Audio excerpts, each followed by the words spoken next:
Chevre, how are you? I hope everyone is gesund, stark, und freilich, begashmis und beruchtis. I hope everyone is healthy, strong, and happy, physically and spiritually. As usual, we'll start off with Tzedakah, Gdel Tzedakah Shemakarevis is a Geula, Mashiach now. Today we're going to talk about what I would consider one of the most fundamental, comprehensive aspects of our relationship with Hashem. And in a certain sense, the most important one. And that is prayer. You know, it's interesting when we talk about a person's temperament. There are those that for them it's easier to pray because they're more emotional. They feel that they have a relationship. And there are those that it's more comfortable for them to study, to learn. They're more intellectual and they're uncomfortable with prayer. When they're studying, they're learning, they're gaining knowledge, they feel like they're growing, they feel like they're accomplishing something. But prayer, they don't feel it so much. It doesn't speak to them like studying. So this is what I would like to accomplish in today's shir, to maybe inspire myself to have a greater feeling and a passion towards prayer. And I believe, as usual, we have to start with the definitions. And that's what we're going to discuss today, which many people don't realize what prayer is and what is the opportunity of prayer. So, twice in this week's Parsha, we have the idea of prayer.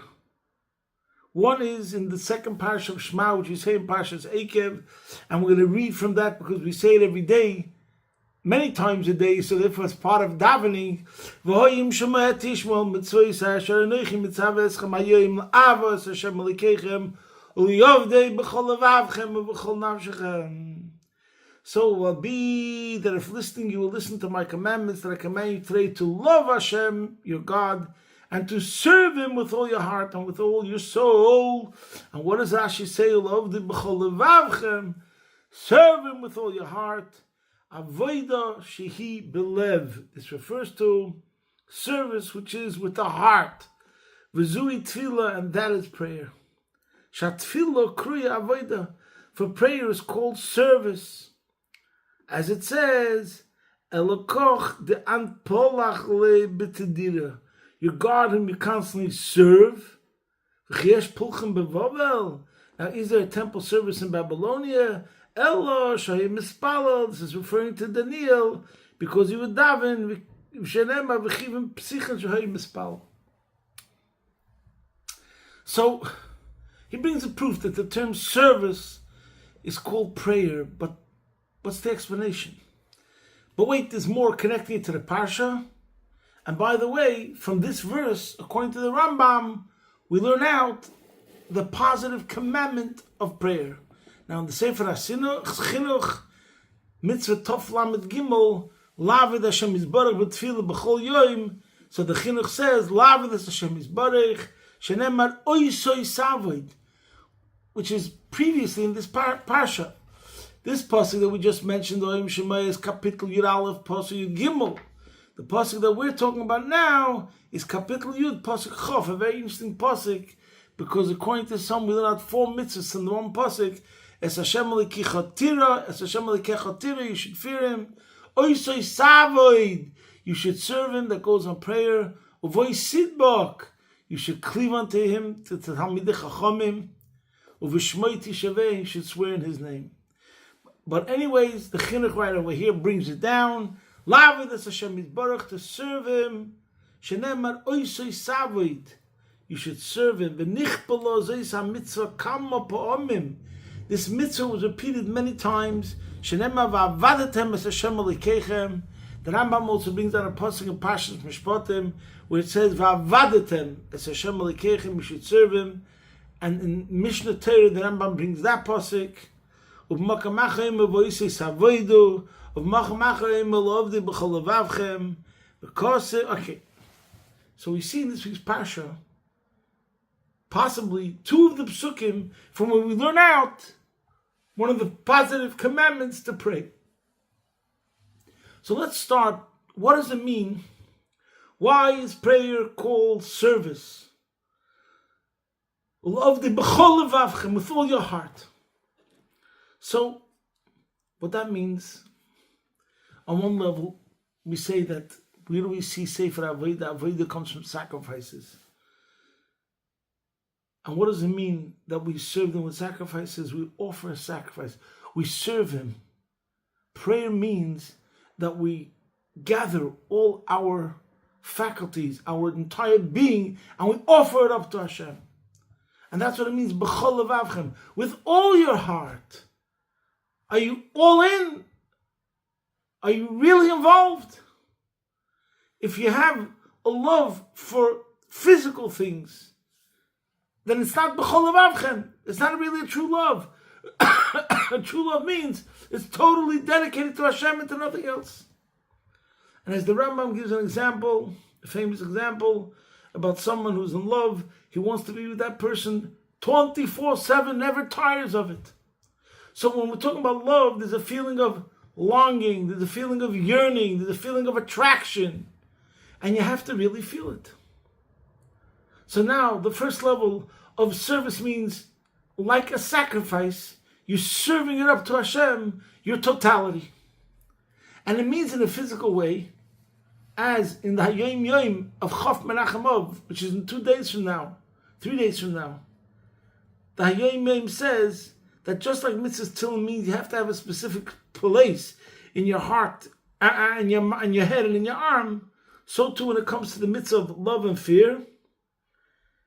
And he says the following: Hine shir mitzvahs elu, the parameter, the measurement of this mitzvah, asher yurgishu behergish gufni.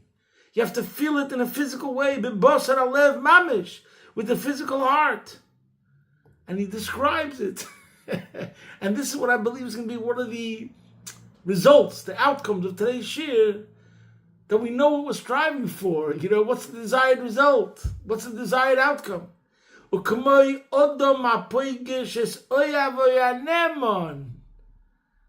Imagine there's a good friend you haven't seen for a while. You're missing him. And now you meet him. Good from them. You just enjoy it. You get uplifted.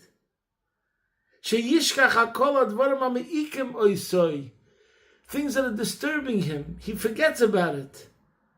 Even more than that, it arouses him with a feeling of positivity, with a positive hope, with an inner vitality. He gets filled up with that feeling. He feels good by himself. His heart feels good. So, you know, it's like Lagol of Avdolis. We see this so much, you know, when people are watching the sports game, it can go into extra innings, it can take longer, no one's complaining. A tennis match goes on for hours, or the finals. They're sitting there with excitement. They're roaring every time the team wins a point, and they're feeling on top of the world. Imagine every time we're going to davening, to a certain sense, we're looking forward to davening. Not that, oy vey, it's a burden, it's boring, it's going to take so long. But on the contrary, every second that we're in the presence and we have this opportunity to stand in front of the King, we're basking in the glory of Hashem. And this level of activity which arouses that love. So that's number one. Service as building up the love that I should feel, that feeling, that emotion towards Hashem, exactly as he describes it in this Hayom Yom. Then there's another aspect, not connected to work, but just I want to bring it out before we get to the next definition. There is a translation of the word tefillah as pila, which means judge. That means you're judging yourself. It's an examination. It's an x-ray of where you're holding. As I go towards Hashem and make a request, which is also part of prayer, and the truth is, it's a very long discussion, and we spoke about this many times, about prayer. On the one hand, it's a wish list, what's called bakoshes tzrochav, Who are you going to call in a time of need? Hashem, because you know that He's running the world, and that's one of the major themes of prayer. And that's actually the essential point of davening, is to know that there's only one power, there's only one authority, and that's Hashem, and He's the only one that can make a difference. So before we stand before the King to ask Him to fulfill our will, batel ritzayin chol lefnei ritzayin noi. So then He's mevatel ritzayin noi l'ritzayin cha. So we look inside ourselves, the Mishnah says. So we look inside ourselves and we see where we're holding. If I take my checklist, am I charitable enough? Am I generous enough? Am I forgiving enough? Am I spiritual enough? Am I too materialistic? Am I with the program? Am I involved in voluntary work? Am I a community person, or I'm more selfish? Whatever the story is. So tefillah means you're looking inside yourself, you're judging yourself, you're making a self-examination before you start praying. So that's part of what davening is. And maybe we could also connect that with, and this is mainly Chassidus talks about this a lot. Avodah also means work. It's a workout. And this is very, very clear also from Tanya, chapter 15, which we're not going to elaborate right now, where the Alter Rebbe speaks about the idea of Oived, and we spoke about this, I'm sure, which means sweat the small stuff, which means like this. Davening, and by the way, Chassidus, and this was one of the arguments on the people that were opposed to Chassidus, that all of a sudden they made a major focus of prayer. For some reason, when Chassidus came along, and the Baal Shem Tov came along, there was a greater emphasis on Torah study and scholarships, and the scholars were seen as the elite and the upper class and the first class citizens, and the people that were more the simpletons, the wood choppers going, they were seen as lower class. And the Baal Shem Tov came along and spoke about how the simpleton saying, Baruch Hashem, jeden Schritt, jeden Tritt, sagt man Baruch Hashem. Thank you, Hashem. That is the most precious of things you can imagine. So he revolutionized the idea of prayer, put it on top of the values. So let's go back another aspect of prayer in our spiritual skill set. There's what's accomplished through Torah study, which whatever it says in the Mamar Razal, the Talmud Torah Keneged Kulam, that all stands. But at the same time, prayer, and this is another whole subject, which the Alter Rebbe discusses in Likutei Torah, which now is not the time to get into it. Prayer is compared to the spinal cord. And that's the backbone to everything, to the entire body. It keeps it in order that everything should be working properly. I.e., when a person learns, like we say the famous language, many learn Torah and they forgot to give her the Torah. For some people, learning can be like an intellectual exercise. And it's gishmak.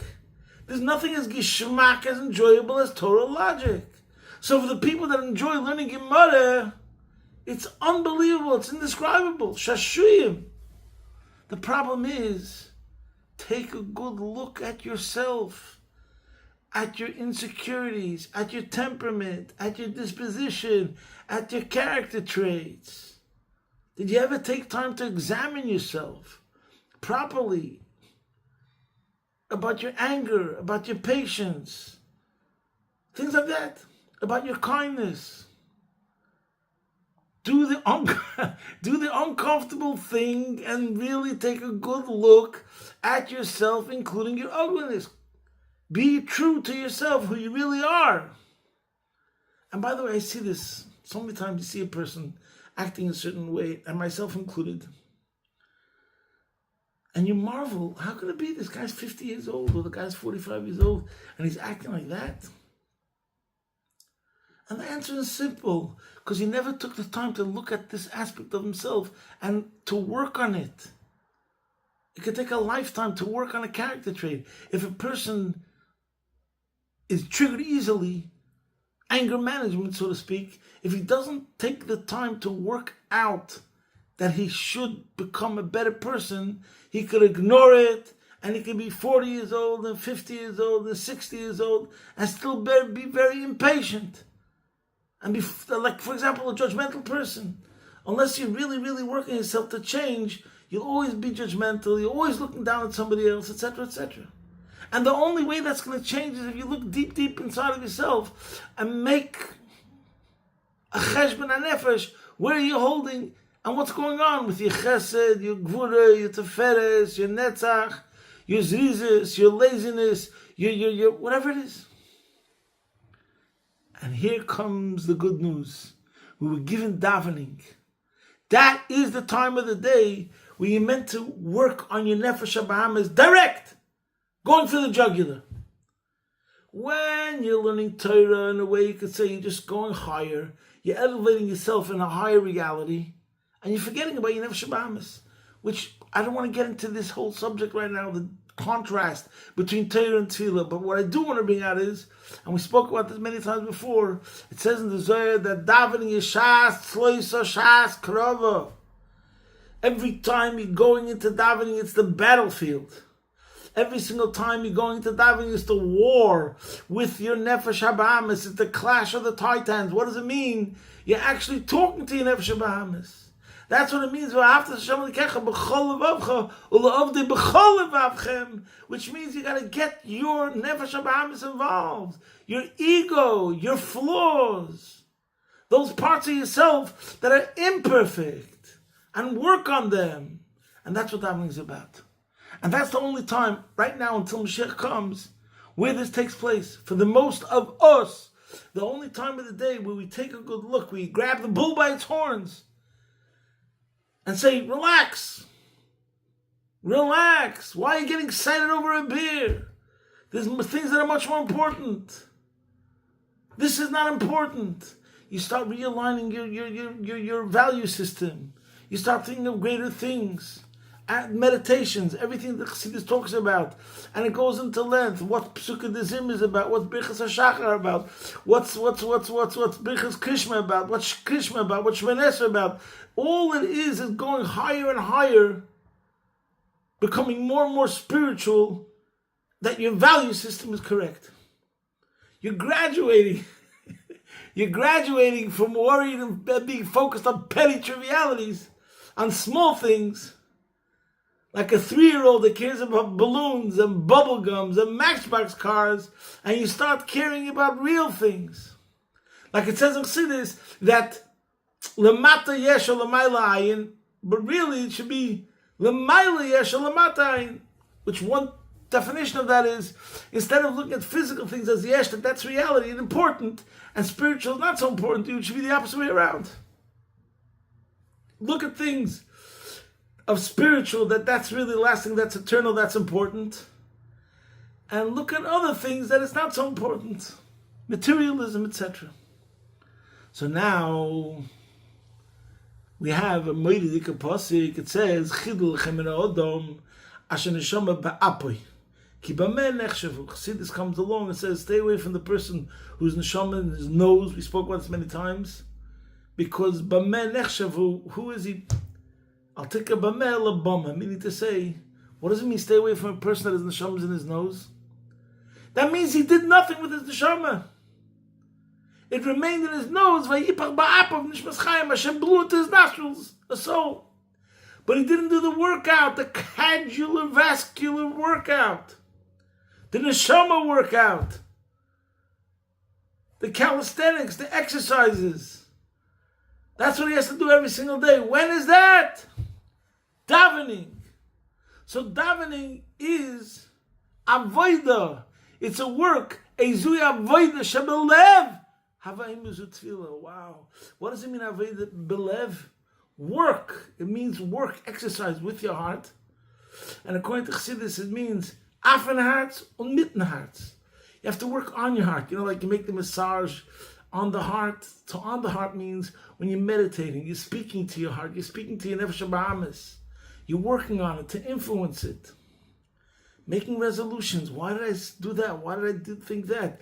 I should be in a better place. And then when you speak to Hashem, you begin different aspects of the feelings. Like we spoke in the Hayom of Chaf, you feel like you're connected with Hashem. And then you feel more relaxed because you're in a better spiritual space. Exactly as I described this. If you haven't seen a friend for a long time, you become calm. You become more in a state of tranquility and bliss. But it's from the heart. And then you build up a longing to Hashem. And that longing stays for the rest of the day. There's like a layer of protection. You walk outside after davening, the world looks different.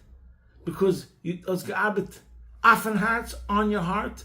Then the heart got excited and you offer up your heart to Hashem. Your heart is in a different place. It's longing and yearning and attracted to things that are really meaningful and things that are really lasting. Not a bar of chocolate.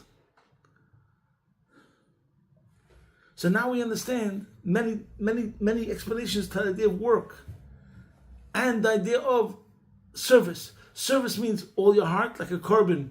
Mikem korban Hashem, you give of yourself, and it has to be total, and it has to be real. Like nidvas libam hatoyer, like when you're giving somebody something away from yourself. Are you doing it with a full heart? That's number one. Number two, like it says in Eikev, that you lift it up. You met a friend that you haven't seen for a long time. And then finally, there's the workout. As it's explained in you realize that this is a battle over here. Sometimes there might be a dialogue. You're talking to your inner hippopotamus, and he might not go easily along. And this is what davening is about. Knock it into your head. I don't know what the source is. That the echad from Shema that is a greater dalet. It's a big. The dalet is big. It looks like a hammer. You got to knock it into your head. The achdas Hashem. So that's what we learned today. What does it mean? Ezui avodah shebelev. What does it mean avodah? And now we understand how davening can't be chaplap. It's not mechanical. It has to be passionate, full of life, with a fire, with a drive, everything. And then you got somewhere with davening. So there's another whole discussion about davening, whether it's a mitzvah or not a mitzvah min HaTorah. We'll leave that for another time. I just want to tachlis. I want to just mention a couple of things that we always have to remember. Number one, where it's brought down the Maimer Azal, afilu cherev chadam munech al tzavori al yimone atzmi min harachamim. There's no limits what davening could accomplish. There are many great leaders and tzaddikim, including the Rabbi, when he had the heart attack, and he wrote a letter thanking that he came out of the situation. He thanked the prayers of Klal Yisrael. So all tzaddikim speak about how the prayers make a difference.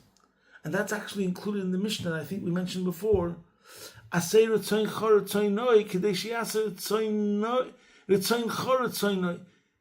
You should nullify your will to his will so that he should nullify his will to your will. Which means, in other words, he changes his mind, kaviyachol.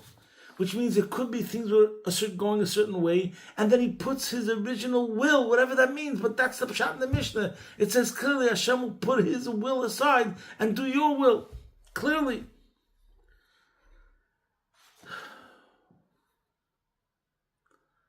Now we also understand something we also have to think about a lot. The Mishnah in Pirkei Avos says, "Ashleisha dvarim ha'olam moimed ala Torah ve'ala avodah ve'al chasadim." There you go. It's another Mishnah everyone knows, and we mention again this idea: ala Torah, which goes on Torah, ala avodah, ezui avodah shebelev goes on prayer. So again, we see the emphasis how prayer has to be a service. It's true that we're offering ourselves up and it's with a full heart, but it also means we got to go through the workout. Every day when you're going, people are so careful today about exercise and gym. Like never before, I believe, in the history of mankind has there been such a focus on exercise. So if we see so in the physical realm, surely we have to say the same thing in the spiritual realm. And it's hard. It's hard. Today's generation, everything is quick. Microwave is quick. Internet connection is quick. Everything is super fast. And over here we're saying, actually, slow down, go for the long haul. And this is a story and a vort. We'll just finalize with many. There's many stories that begin at the same point. There's one vort that they say that the Baal Shem Tov said that every time he remained in her body after prayer was a miracle. What was the miracle? Because the transformative experience, the transcendental experience that could be accomplished by davening could have caused them to expire completely. So we see how tremendous the power of davening is, and that's connected to the pasuk Sulam Mutzav Arza, the ladder, which it says by Yaakov, and it says he was davening Ma'ariv then. Sulam, when we say prayers compared to the ladder, Mutzav Arza, it's planted on the ground. Arza means earthiness. To what degree earthiness? Arza, to no end. Sulam Mutzav Arza V'Rishim Agia Hashamayma, and the head of the ladder reaches heavenward. To what end? To no end. In other words, the idea of prayer is that you can go from the mata, from the deepest, lowest depth of mud and cement and quicksand, and then you can be soaring to no end, to levels of spirituality. And we have to remember that davening is that opportunity. And this is what the Baal Shem Tov is saying. Every time he stayed in the body, it was a miracle, because he was flying, going from one level to the next in spiritual, that who knows. And another word I heard from my Mashpia Rabbi Tzibul, that Talmidei HaMagid, when you ask them, so what's going to be after davening? You know, people go into davening, then they're thinking, what's going to be for breakfast? Then I have to go to a meeting, I have to have a dentist appointment, I have a doctor's appointment, I have a real estate appointment. That's what's going on during davening. Talmidei HaMagid, you ask them, what's going to be after davening? They said they don't know. Who knows what's going to happen during davening? Something could shift. There could be a cataclysmic shift, or call it a systemic shift. I don't know what you could say. And everything could change. What's going to be after davening? Who knows? What sort of spiritual, religious experience I'm going to have. That I can't say what's going to be after davening. And Melech Yisuf Abbein say, in Chassidus steht, Atu, actually, Atu, Ani Avayli Shnisi. The selbe Ata, what says Koidim Shniveroilam is La'achar Shniveroilam. It says Atahu, and it says the same Ata, God remained the same before He created the world and after He created the world. There's no change, and it says Ani Avayla Shnisi. So the Melech you say Atu Koidim Shniveroilam Atu La'achar Shniveroilam geblieben the selbe Ata. The problem is we're davening, but we remain the same you. You know why? Because imagine somebody goes to the gym and he sits on a bench for the whole hour of what was supposed to be his gym session. So davening was meant to be your close encounters of the divine kind, of the first order. And what did you do? Nothing. You mumbled words. Blah, blah, blah, blah. You weren't even thinking about it. Your mind was in another place. Your heart was in another place. And therefore, Ato Koidim Shespalto, Va'atu La'achar Shespalto. So the Eibush should help. We should start exercising seriously and become really spiritually healthy and mentally healthy. And the Eibush will help that if we will work on ourselves to direct ourselves with all our heart and soul to Hashem, so Kamayim upon him, He will also fulfill all our desires, and every single one of us should have all the desires fulfilled in Bune Chaye Omezoyne Reviche. And as the Rebbe would say many times from Chamishas above and onward, we wish each other Aksivach Simeteva, Lashon Tev Masuka. Everyone should be blessed with whatever they need on every single level. And the main request is Gulam Mitzashleimo Take from Yad Mamish, posting from my home, Be'ez Hashem Yisbarech, your man in Melbourne.